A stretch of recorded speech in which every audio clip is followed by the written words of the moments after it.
for POIs? Put it in the chat. All of you have 15 seconds. Put it in the chat. Okay, I see the answers. One first and last minute, first and last, first and last, first and last. Okay, excellent. Everybody has the same answer.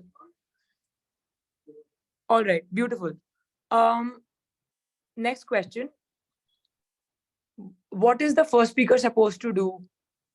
Respond in maximum 3 words. You can just give the key terms.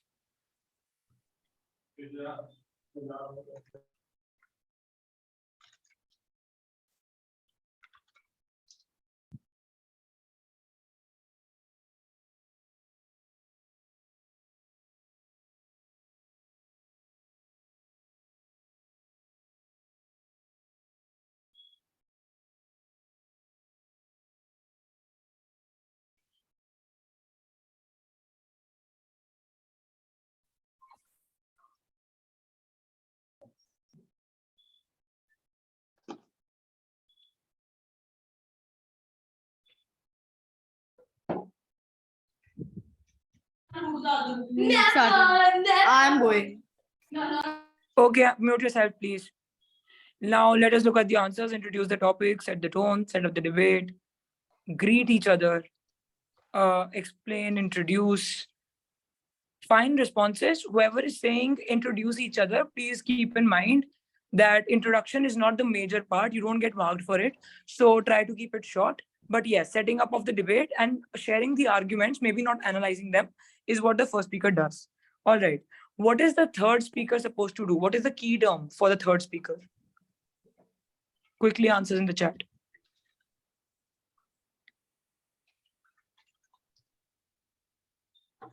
All right, perfect. Summarize, stick to arguments, bias weighing, address clashes. Excellent. Okay, I have all the key terms that I discussed yesterday.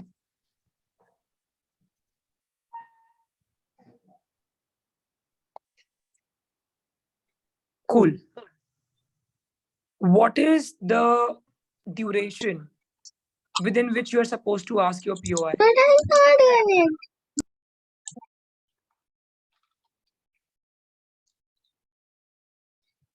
Excuse me, sir. I can't hear you.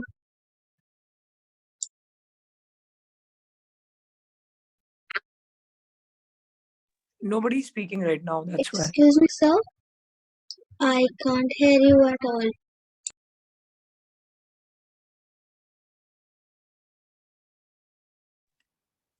All right, that's again I good. am changing my microphone. I can hear it from chat. Yeah, please mute yourself and rejoin.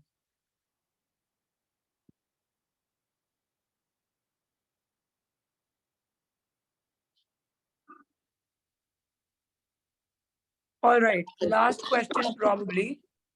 Take some time to think about this, but I want a detailed response from everybody. What is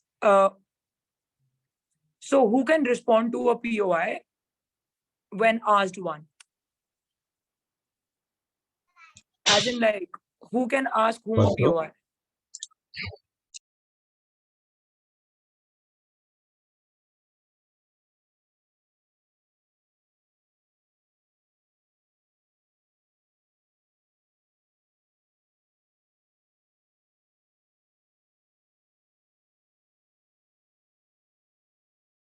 Hello.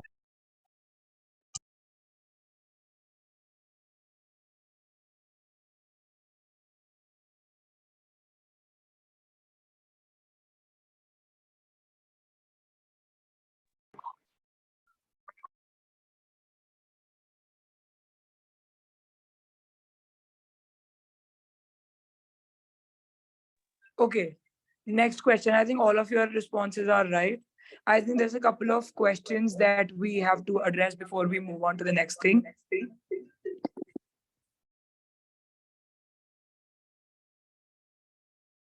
Fair. Let me see the questions we have. The person who has been asked the POI and okay, this is the response. Right.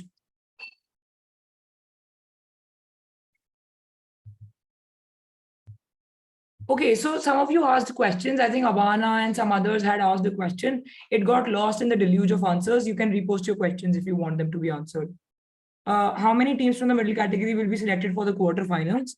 We are not breaking into the quarterfinals. Please note, we are breaking into semifinals, which means 4 teams from each category.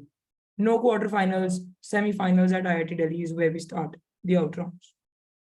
Is it mandatory to keep your camera on in the debate? Yes, it is crucial that you keep your camera on in the debate because it's marked under the under manner.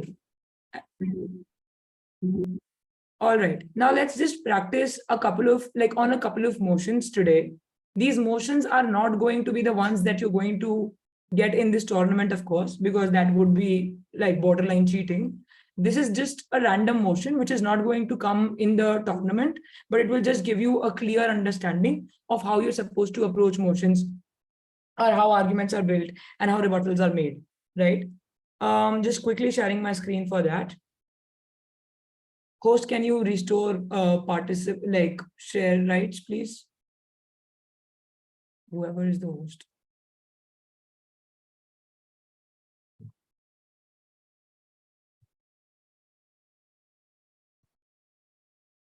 All right. Excuse me, ma'am. Yeah.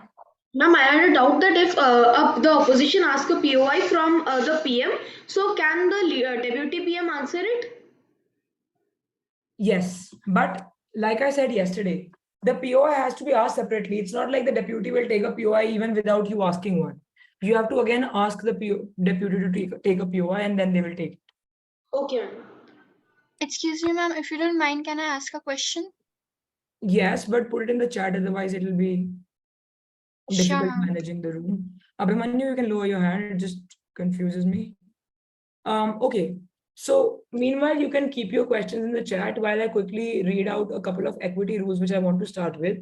Equity is just basically this idea or this committee that is there at a tournament to ensure that there is fair, just safe a space for everybody in the tournament.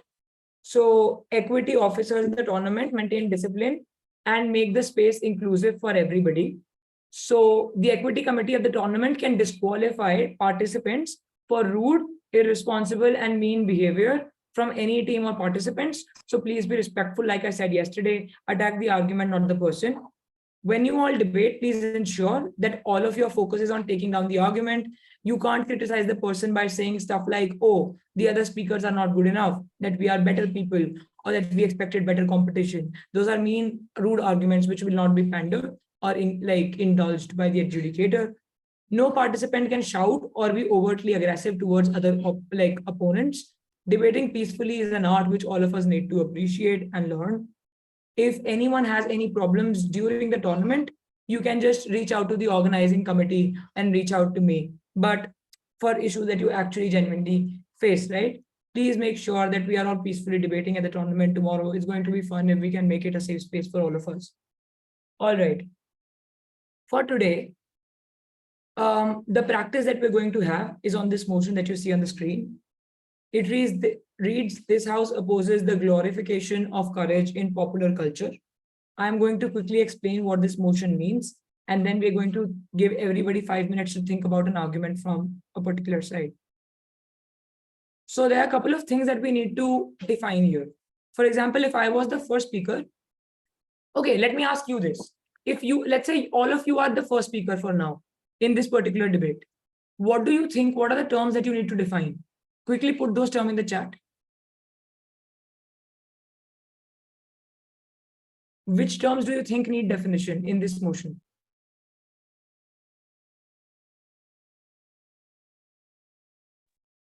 All right, a lot of people are focusing on glorification. Some say courage and popular culture is equally important. Glorification, courage. Okay, you got that right. I think all of us have got that, we get that right. I think some of us are missing out on a couple of terms, but it's okay. So most of you think glorification is the most important term because a lot of responses are related to that. And then some of you are also saying courage and popular culture. The ones who are saying glorification are right, but the ones who are saying glorification, courage, and popular culture are perfectly like in sync with what they're supposed to do when they're going first speaker. So you want to define as many terms as you can, which you think can be defined in a different way by the other side. For example, I think Manit asked a relevant question when we opened this session about what happens if like both of the sides have different definitions. For example, government side defines courage in a different way as compared to opposition. How does that? What does that look like? Let's say I define courage on government by saying that courage is what keeps us going in when we're struggling, right? But opposition says that no, courage is not what you find in you only during hard times. Courage is something that needs to be cultivated at all points. It's a skill. So government can say that courage is inherent. Everybody has that, but it comes out or is foregrounded only when you are facing a hardship. Whereas opposition might say that no, courage is a cultivated trait and it is evident in all of your behaviors, not necessarily in behaviors which are like which you confront only during hard times. So the definition is different because some people are saying courage is inherent, which means that everybody is courageous at the end. It's just about exploring and finding out that courage in you. Whereas opposition is saying that no, courage needs to be cultivated, which means that some people who don't try to be courageous, who don't do risky stuff, I mean, reasonably risky things, they are never going to find courage because they never explore it in the first place if they don't cultivate it. So this means that both the sides are defining courage in two different ways. Now, whose definition will the adjudicator buy? That's the fix, right? The adjudicator will buy the definition of the side which gives maximum reasons for why their definition is correct. So if government says that look, courage is what we are saying it is, because everybody is not, I mean, everybody is tends to be courageous during the time of a hardship, because the alternative is to just give up. Not many people give up, and the ones who do are they, I mean, they still try to fight, right? So I mean, you can just go ahead and give reasons from real time experiences or just hypothetical examples which help you support your definition better than the other side. But if you think that, okay, my definition of courage is not necessarily the right one, I think opposition is also saying the right thing and it doesn't harm my case, then you can also say in your deputy speech that we are okay with opposition's characterization of courage. We think we can pursue the debate on that setup. You don't have to conflict with the other side on what the definition is going to be. If you have the same definitions on both the sides, that's actually good, because then you won't have to waste time like discussing the definition so much, and you can just do the most important thing, which is debate on arguments and not the definition as such. Fair. So the first speaker's role is done. You identify definitions and the terms, and you define them. Now, let's give you all 2 minutes maximum to think about an argument. And after those 2 minutes, I should see one argument from each individual in the chat from the government side. Okay. So from the government side, you're supposed to oppose the glorification. So try doing that. You have to say that we don't like the glorification of courage in popular culture. Popular culture, for those of you who do not understand it, is just basically web series, movies, whatever everybody knows about is popular culture. So web series, movies, mainstream music, yeah, things like that. So basically, courage is glorified, let's say in Bollywood movies, right? Where if you are a hero, you have to be courageous, you have to be fighting wars, you have to be battling hardships. So that is the glorification of courage. That's what it looks like. And you have to oppose it.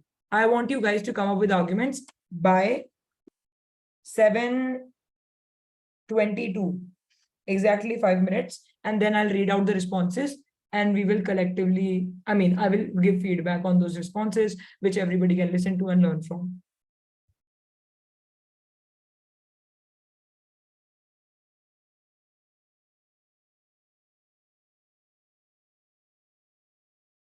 Also, you don't have to wait for it to be 7:22. If you have been able to come up with an argument before that, just please start writing in the chat.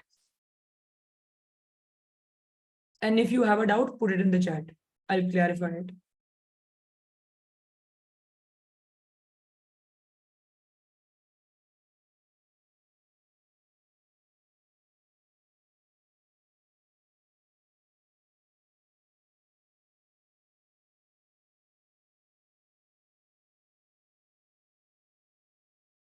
Okay, so THO is basically short form for this house opposes.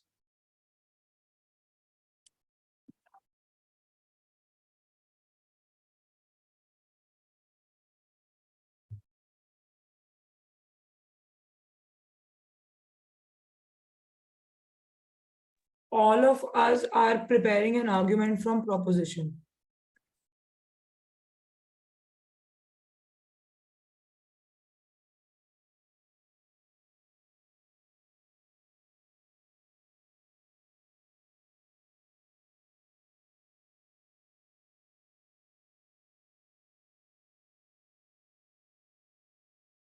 Okay, I think we have an argument from Shriji Agarwal. Good. I want more to come in. Meanwhile, let's look at what Shriji is saying. And we have more responses coming in. Good.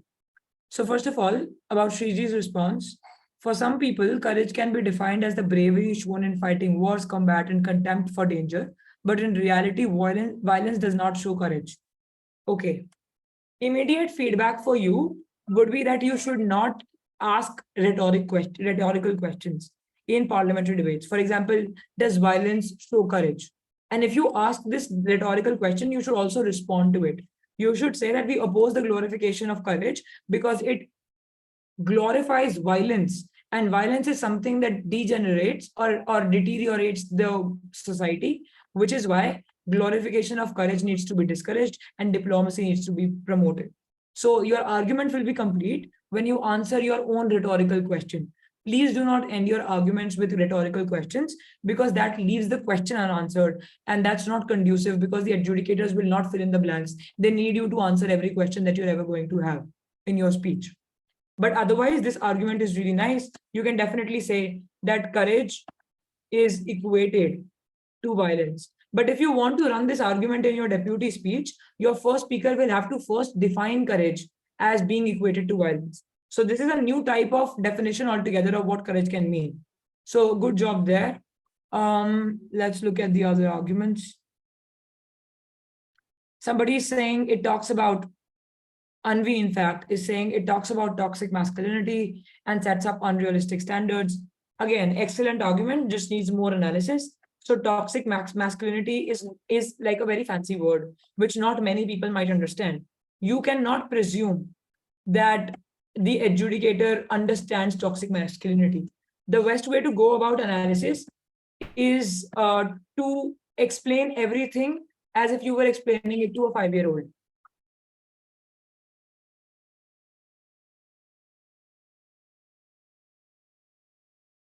All right. So describe toxic masculinity. If I were to analyze this argument of yours, I'd probably say that it talks about toxic masculinity, which refers to like behavior which is hyper violent, but also just too fickle. As in, I can very easily be provoked, and it doesn't take much for me to just break into violence at the slightest inconvenience. This makes me incompatible around like in my social settings because I like develop I fall out of favor from all sides. Like nobody appreciates me so much because I'm so pugnacious, I'm so aggressive, and I tend to be very just like offended with the slightest things. So this makes me socially incompatible. It makes me maladapted in the society, which is why we should discourage this glorification of courage. It's an exaggeration which we need to denaturalize. So that is how you analyze this argument. The argument is right on dot. It really deals with something that's actually true, because in popular culture there is courage is oftentimes only embodied by men and not women so much. Like women, sure, now there are movies that focus on like women centric characters or like female centric narratives, but mostly it's just men being courageous and fighting for like kids, and women who are thought of as like crippled individuals who can't help themselves. So it is also a gendered concept, it's a gendered phenomenon. So that's how you analyze things, to find arguments from arguments and just get the adjudicator to believe what you want them to believe in. All right. If at any point you think you don't understand my analysis or the feedback that I'm giving, you can ask questions about it in the chat. I'm slowly scrolling down and I'll come to your question. All right, let's look at Surya. Okay, wait, before I go on, I just want to ensure that everybody is with me. Can you give me a thumbs up if you understand where we're going with this? and you're with me so far.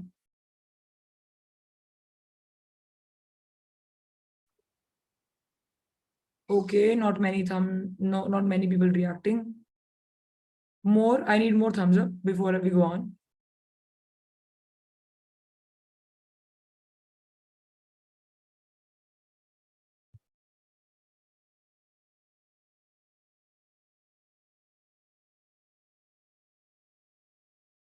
Okay, fair enough.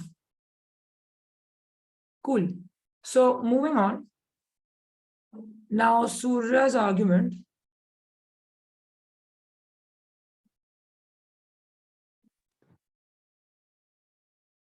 Just 1 second.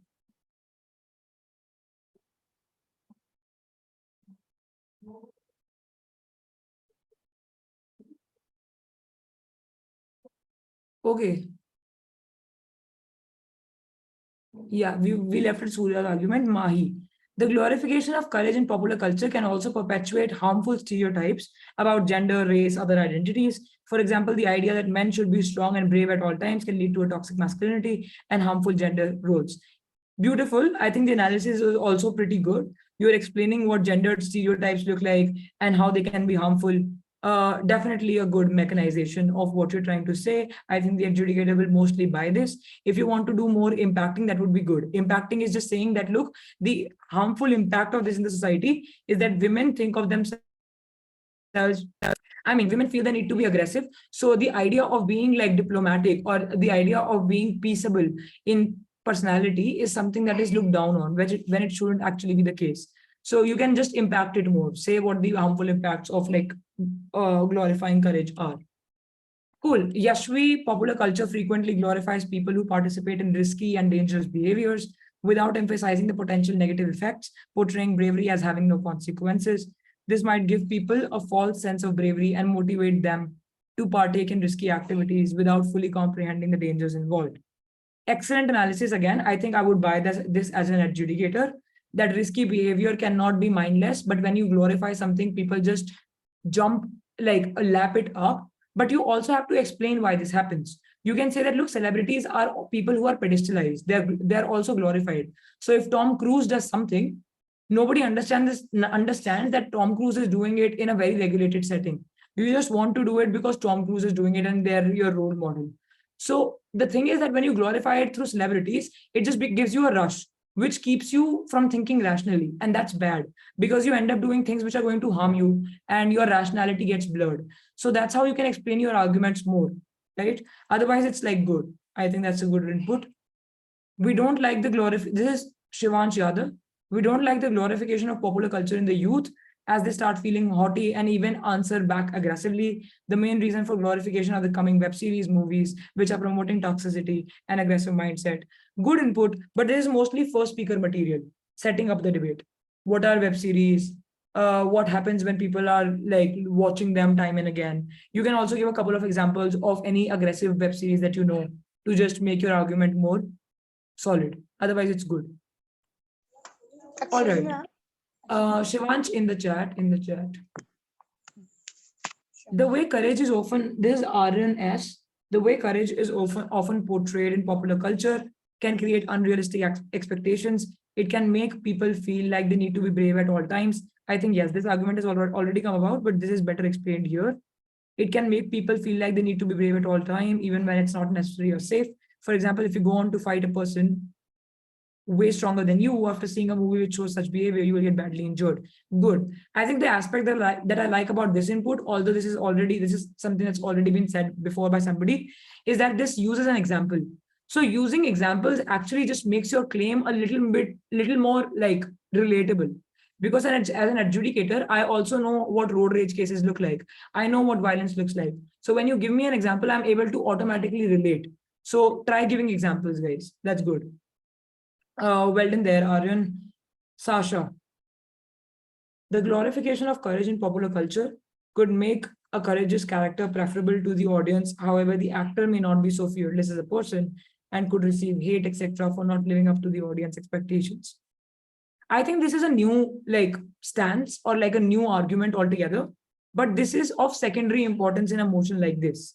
because the actor will, okay, so whenever actors perform a particular role, they are never expected to be that person, right? Otherwise, every person who becomes a villain will be looked down on, but that doesn't happen. People understand that you are acting and you are not supposed to be the person that you're playing the role of. So I don't think this is going to have a lot of impact in the debate. This might be a good argument in some other motion, but in this motion, not so much. Because actors' work is to imbue life in characters. And the more genuinely they try becoming a villain, the more they will be appreciated, because people understand that if Tom Cruise plays a villain, he's just playing that role. He's not actually like that. So I think opposition will say that, look, people have that kind of rationality to cut through things. All right. Nitya Agarwal. Hi, is there somebody from, like, is Devika, are you here?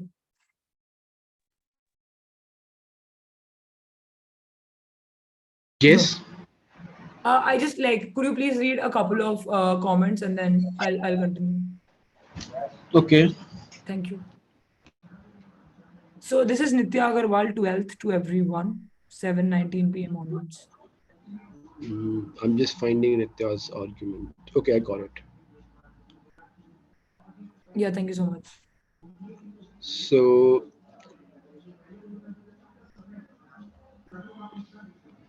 courage is sh- courage is shown in popular culture as when people move out of really difficult situation. So people wait for such situation in real life to feel courageous, which leads to procrastination, while in reality, such situations aren't needed for courage. And not everyone will have a huge problem in life. Being courageous is required every day. Right. I think this is a repeat argument, but yes, unrealistic standard is something that we can definitely run. You just need to give more examples, like I said, so that it becomes more agreeable. Next. Uh, After that, we have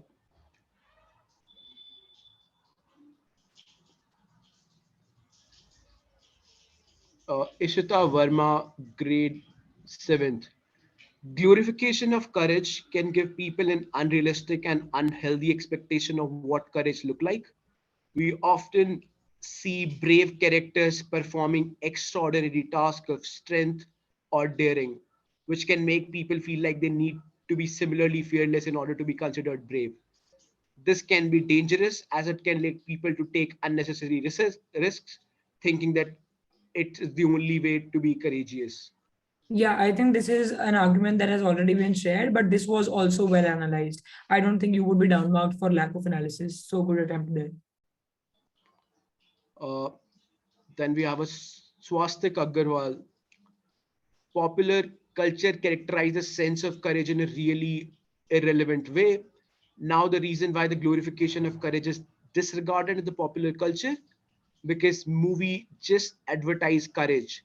They create hypothetical situation and make you believe that this is the real. This can be dangerous as it can like people to take unnecessary risk, thinking it is the only way to be courageous. Okay, I think I'll read a couple of more comments. Thank you. I think this will. Thank you for the comments that you've read. I think this is repeated comments. I'll just read them all and then I'll give you an input. So the problem that we are encountering here, guys, is that a lot of us are giving the same argument, and it's natural. This will always happen because we live in the same world. We have the same context. We watch the same series. So it's likely that we are also going to come to the same conclusions and same arguments. But how do you then win? Even though you know that the arguments that your opponents have are also going to be very similar. You win by introducing new kind of analysis. For example, the argument that swastik is running here is also something that has already been run. That there is glorification, which means there are unrealistic standards, irrelevant standards.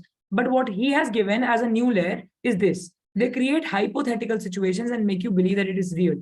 I think this is a new layer to the same argument where he is explaining how irrelevance works. So if you explain that well to me, I will give you additional points because sure, people talked about the thing about irrelevance, but you explained it better. So the way to get brownie points if through the same arguments that everybody is running is to introduce new layers to it, layers that other people do not think about so much. So for example, hypothetical situation can be explained more. Hypothetical as in you have superheroes, right? You have the entire world of Marvel and DC. People start pedestalizing Iron Man and like Spider-Man and all kind of superheroes, but you can't, right? Because it's so unrealistic. But it's so luring that you forget the distinction. You forget that these people are not like lifelike and they are only there for entertainment. You're consumed by the thrill of it. And it's very difficult for you to undo it because mostly the people who watch it are just impressionable people. Do you get that? So you can use that kind of like an analysis. You can also use like studies if you've read about any. You don't have to particularly read about studies, but if you know any example or anything, you can cite that. For example, what comes to my mind right now is that there is a study that was conducted by a psychologist called Bandura.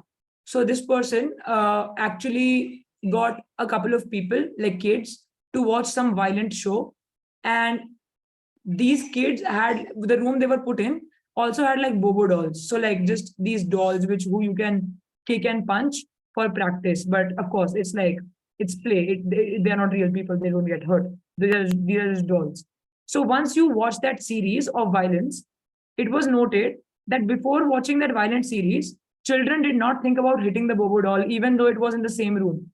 But after they watched that series, people started hitting the bobo doll because whatever they watched on TV, they started replicating, even without being told to.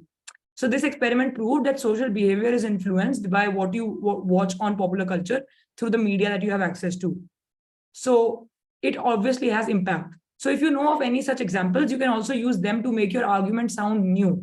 Although it's the same argument which everybody is running, I just have new analysis. I hope that makes sense. How many people understand how to make your argument sound new? Give me a thumbs up.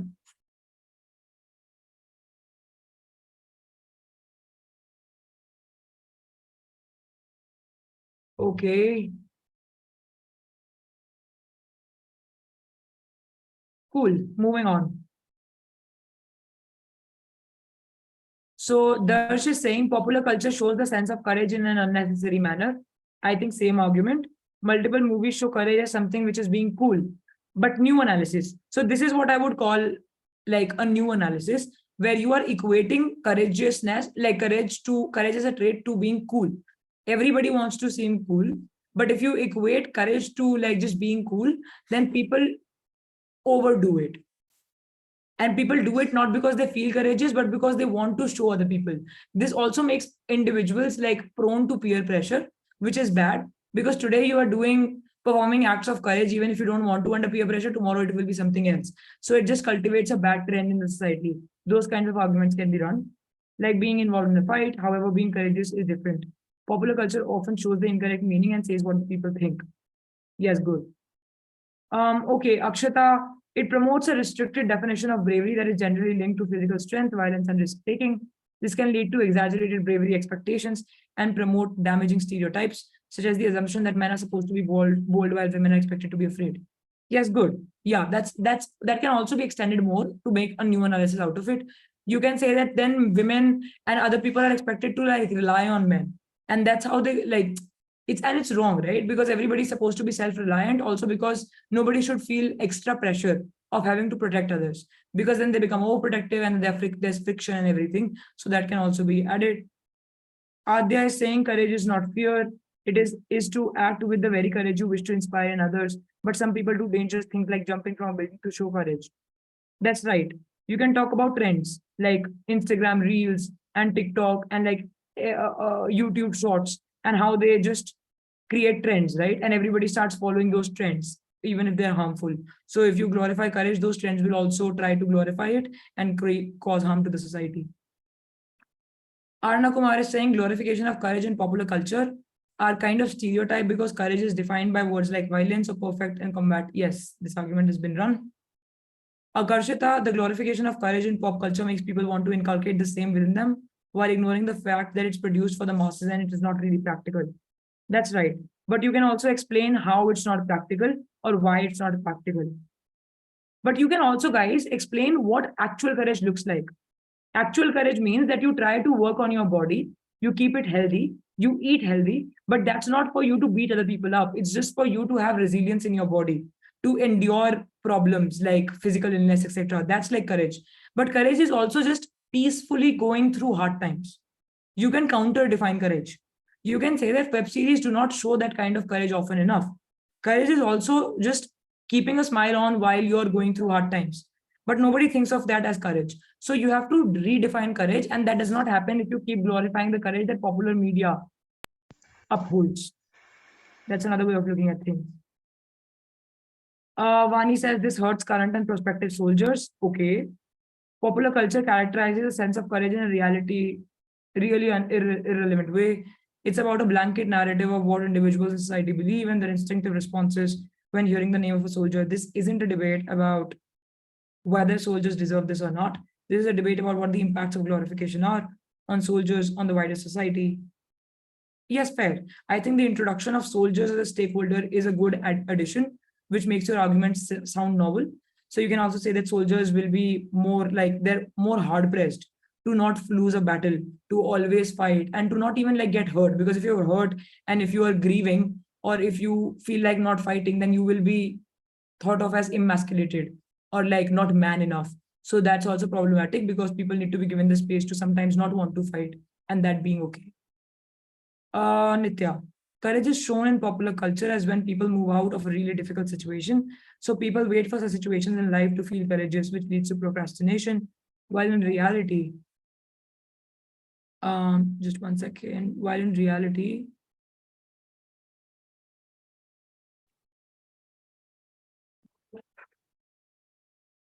okay, I lost the chat. Just one second.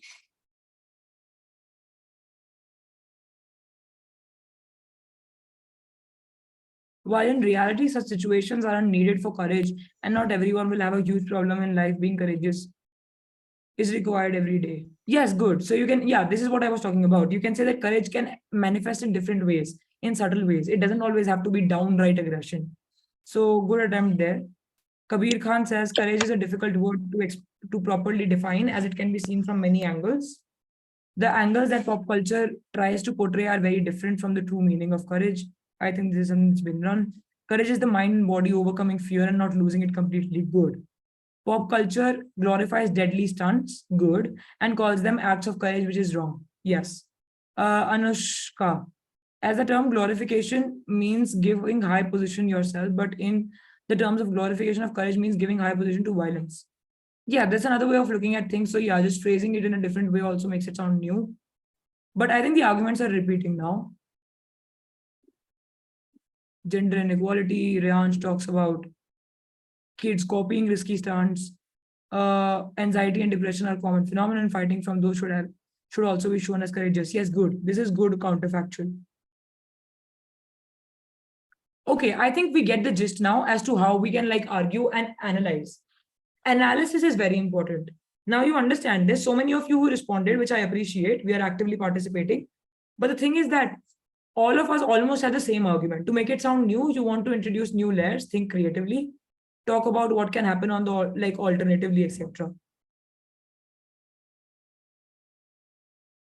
Okay, same arguments. Let's move on then. Just removing this from screen. Now we'll talk a little bit about rebuttals. And I have a couple of arguments which you guys will have to rebut in the chat, no unmuting. We're moving on to the next slide. Okay. Read the motion and understand it before we discuss arguments. This house supports the creation of children's literature, which teaches that people are neither good nor evil. So children's literature, what does that mean? You have to define children's literature in this case. So this would be stories of like, let's say Panchtantra and like Gingerbread Man, Goldilocks, whatever small kids like read. And then the characters should be portrayed as neither good nor evil, which means they are a big mix of both maybe.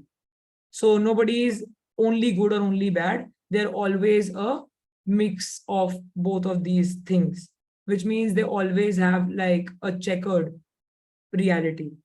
So if we were to discuss it from the government side, now you don't have to think about arguments. Arguments I already have enlisted. You have to think about rebuttals. So the first argument from government side, where we support the depiction of people as neutral, is that children's decision making will become better. What does this mean? If we show in children's literature that characters are neither good nor evil, we are not telling them anything. We are letting the children decide, which means their decision making will be better. So what does that look like? Let's say there is a story like there's a fable where there is like uh, a crocodile. I don't know which story that is. I think it's an animal on the tree. I think it's a monkey and a crocodile. So a crocodile would come, carry the monkey to the other side of this the water body or this, and carry them to the shore. But in the middle, the monkey, I mean, one animal ends up hurting the other animal. So if we tell the child that this one animal who is hurting the other animal is bad, then we are not letting them use their own decision making power, because we are already giving them the answer. So we should say that, look, this character is neither good nor evil. You decide for yourself how you want to perceive them. This means that you are, from the beginning, teaching children to make decisions by themselves, or at least come to some logic. Maybe their logic will be flawed when they're really small, but they will at least build the habit of thinking by themselves and not being fed reality. This is an argument. How will you rebut it if you had to from opposition? Put it in the chat. I will take only the first two responses, so be quick.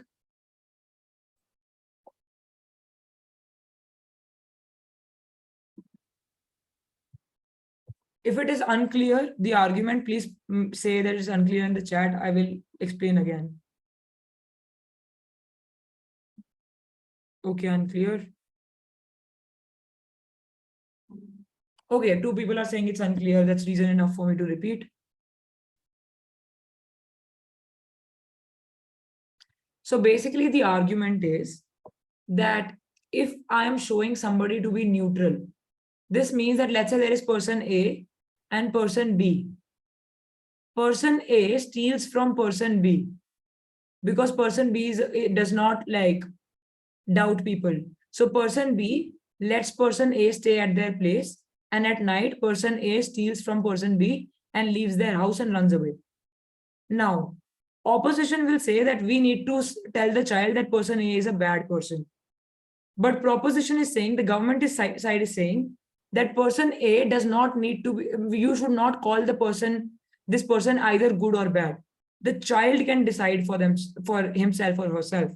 I will only tell them the story, but I will not give them the moral. I will not tell them this is right, this is wrong. I will let them answer. I will let them think. I will not impose my thought as the parent on the child. How will you rebut this argument? I hope it's clear now. Okay, I think we have two people who have responded to it, so we'll take these responses. Children's literature is just kept minimalistic and the characters are portrayed as neutral to make the children devoid of bias and hatred. This is not a rebuttal, right? Because this is you supporting my side. You have to rebut it from opposition. Children that read this kind of writing may have a more complex understanding of human motivation and behavior, as well as a stronger capacity for empathy and comprehension. Children are more likely to understand that people are not multifaceted. This can teach kids to approach circumstances with an open mind. But you guys are supporting my side. You have to rebut this argument. Okay, so you need to rebut. Let's see. Children's decision-making skills will naturally improve as they grow and develop. It is important to recognize that young children may not have the cognitive ability to make. Okay, this is a good response. Who is this? Mahi. So Mahi is saying that this is not the only way for decision-making to happen. So what Nitiksha is saying is not necessarily good, because she is saying that children are not taught anything at the outset. Decision-making can happen only when you give them some basic understanding of how to comprehend stuff. You can't leave the story in the middle or like without a moral, because the child doesn't have the cognitive ability to find the moral themselves. So you have to give them some precedent based on which they can do things for themselves in the future. But in the formative years, they need to be taught things. That's a good response. A child needs to get a taste of what is good or bad. Arna, yes. That needs to be explained slightly more. Children's literature is just kept minimalist. Okay, this is done.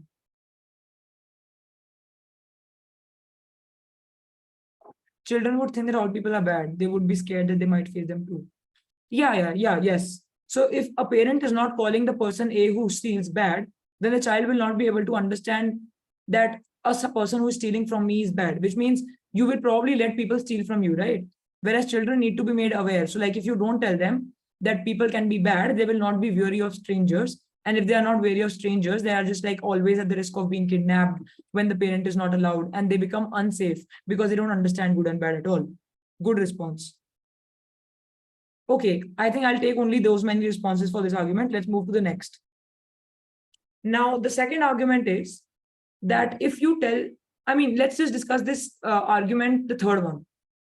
Children should have the right to freedom of opinion, which means that the parents should not impose things. Children should be able to make their own decisions. That's how they grow. I think this is similar to the first argument, but here there is a principle of freedom of opinion. So how will you rebut that? I will take the first two responses quickly.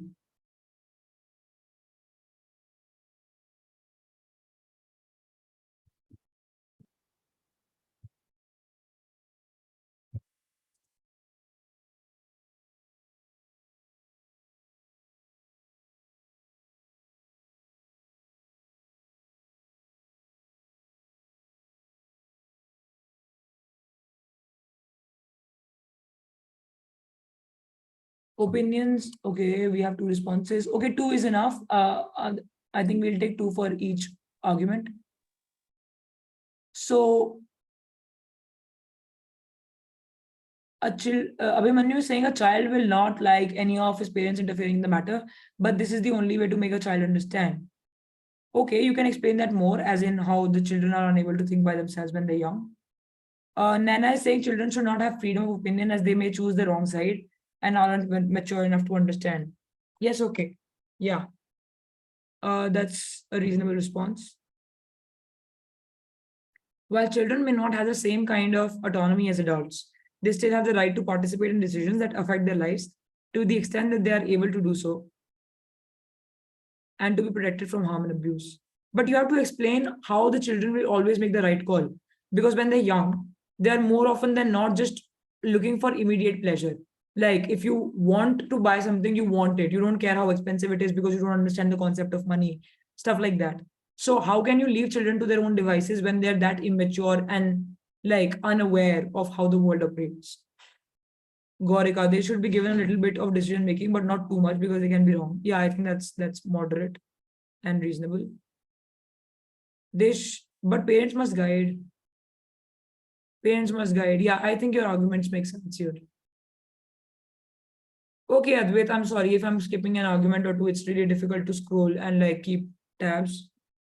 If I missed an argument, I'm sorry about that, but it's slightly difficult to just not skip an argument when there's so many flowing in.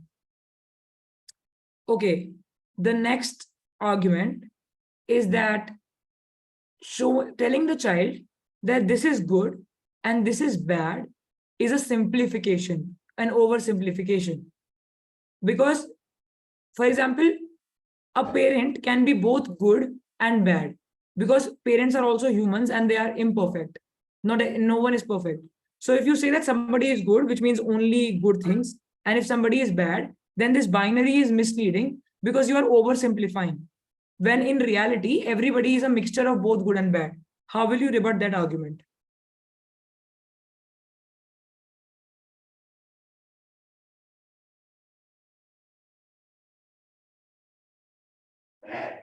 A parent wants the child to be good and always teaches them good things. Yeah, but how is that rebutting the argument?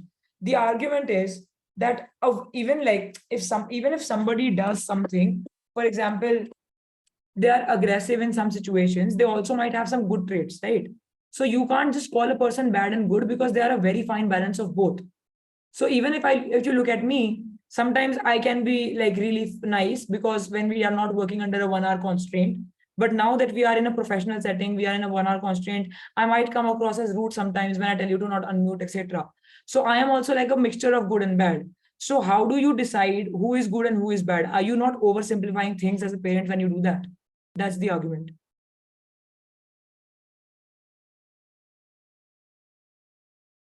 Okay, Agastya is saying oversimplifying can be important while the child is young. They might not understand complex idea without simplification. as a child grows in the age, okay, this is a good argument. I mean, rebuttal. You can say that, look, complex things are not understandable anyway. Yeah, I'm reading out yours as well, Ariman. So it's not necessary that you always, I mean, that the thing, the oversimplification will always stay. It is only temporary, and when people develop cognitively, they can be told more things. Children, okay, let me just see. The children should realize about the reality from their childhood, as the world would not be as expected when they grow up. Yeah, okay. But how is the binary helping them understand that reality if it's simplified? Young children do not have the intellect to understand the layers of human personality and will only understand after a certain age. Yes, same response, good response. Parents are stopping children to use their own coping mechanism. They are putting a barrier to child's own coping skills. I think this is an argument from my side. Values are corrected by experience and growth. It's not oversimplification, but just basic values. Yeah, basic values, good. You can talk about stuff like adapting to the society. Sometimes you need to be told that if somebody is giving you something to, like, if somebody is telling you that your parents are bad, then they are like not good people because they're trying to instigate you against your parents. If somebody abuses their teacher, then they are bad because they are doing something objectively wrong. So sometimes there are things that need to be called out, and that call out has to happen early on in simplified ways. So it's fair for us to simplify at the outset. Okay, guys, I think that should be enough. Thank you so much for your responses. I understand I might have missed a couple, but it's absolutely impossible to take all of the responses, but I'm definitely reading through all of them. It is not necessary that a person who is good is a perfect being because everyone has both sides. And it is important to teach them how to face it rather than give them. Okay, this is from my side. So Ishita happens to be on my side of the house. Cool. All right. I think that's pretty much it. I hope today's session just gives you some understanding of how rebuttals are done to some extent. Now, there's another thing that I really need to quickly cover before we call it a day. And I wish you luck for the tournament tomorrow. So basically, what you're supposed to do in when you're thinking of rebuttal. So I think the basic question is this: that if I'm the deputy speaker and the whip speaker, should I always wait for one side to give me their arguments before I build on it? I would say that there is also a way of finding rebuttals before the debate even starts. And this is what I have covered in the last this slide. Wait.